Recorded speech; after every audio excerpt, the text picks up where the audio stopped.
You brought us here and just give us a little bit of expansion on the whole campaign. And I've heard the numbers, the 28, 8, whatever that was. Just take us through all of that. Well, thank you very much for having me here today. You asked me about why the campaign, why we do what we do. I think Tate Motsepe and I grew up in the townships, in the villages. Back then, opportunities were very scarce. We studied medicine, we studied law, and when we finished, we realized we needed to pay back. We needed to give back to our communities. We focused on supporting education because we believed that was a key to opening many doors for young people. And being a lover of sport, I grew up in Soweto, and sport was one of the big things for people in the townships who had no hope. Sport has always been giving us hope. And Tate Motsepe, you all know, he loves sports. We realized that we had an opportunity to use sport to transform our societies, our communities, to transform the lives of young people. We introduced the Kay Motsepe Schools Cup back in 2002, and the vision then was to give young people in the townships, in the rural communities, an opportunity to showcase their talent. We knew that there was a lot of talent and very few opportunities for that talent to be realized. We started with a few schools and partnered with the Department of Education. Obviously, Sanlam saw the benefit in this competition, and they have been partners with us also for the 20 years. What excites me about this competition and the support for schools football, as well as netball and the Statford, is that it is part of achieving the sustainable development goals that we set for ourselves. If you think about it, education is one of the SDGs. Children who participate in sports do well in schools. It has been shown that. It is part of ensuring that we address the mental health issues that are so rife amongst our young people. When you participate in sports, it makes you be part of a community, so there's a sense of belonging. Sports also has a way of lifting. So when you participate, you do not end up with, you're better able to manage stress. It also gives rise to, when we do the prizes, the schools that win use the prize money towards building classrooms, improving their science laboratories, making sure that there is proper grounds for the kids to play sports.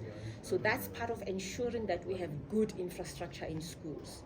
So it's quality education, mental health, it's about infrastructure and more. So why we decided to enter into this area of sports development was because of those reasons and more. When we look at the young people who've been through this program, people like Percy Dao, who plays at an international level, Shompo Kekana, an amazing man who started as a young person and is now a role model for many, many young people. Rowan Williams, amazing young person who now, young people who never ever imagined that they could travel to places like Singapore, and now they're able to do that through these competitions. It is really transformative. Are we seeing this initiative being extended into other sporting codes? I mean, our kids now, they play sports like your archery, your badminton, and all of that. And the fact remains, as it was said on stage, that the funds are always a problem where we... Well, thank you for that question. The foundation's strategy has always been, whether it's in education or in sports, we always look at where we can have most impact. If you look at we have a lot of sporting codes in our country, and it is beautiful that it enables young people to participate at different sports.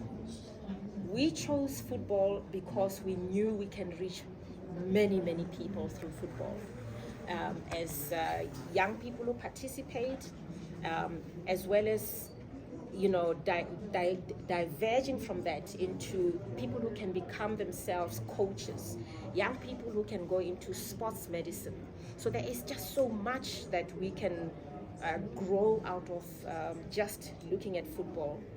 Netball, we also support, because we wanted to make sure that there is inclusion of young women in sports, and most young people are in the netball. There's Stratford, very special competition as well, that includes more than 4,000 schools nationally, and football more than 11,000 schools. So our goal and our strategy has always been, how do we use the funds that we have to make most impact? And of course, if, with partners like Sanlam, the Department of Education, it helps us to reach more young people and offer, with Sanlam now, it's financial literacy that they bring on board. So much value, from just football to competing in class, and then now that you're being taught financial literacy.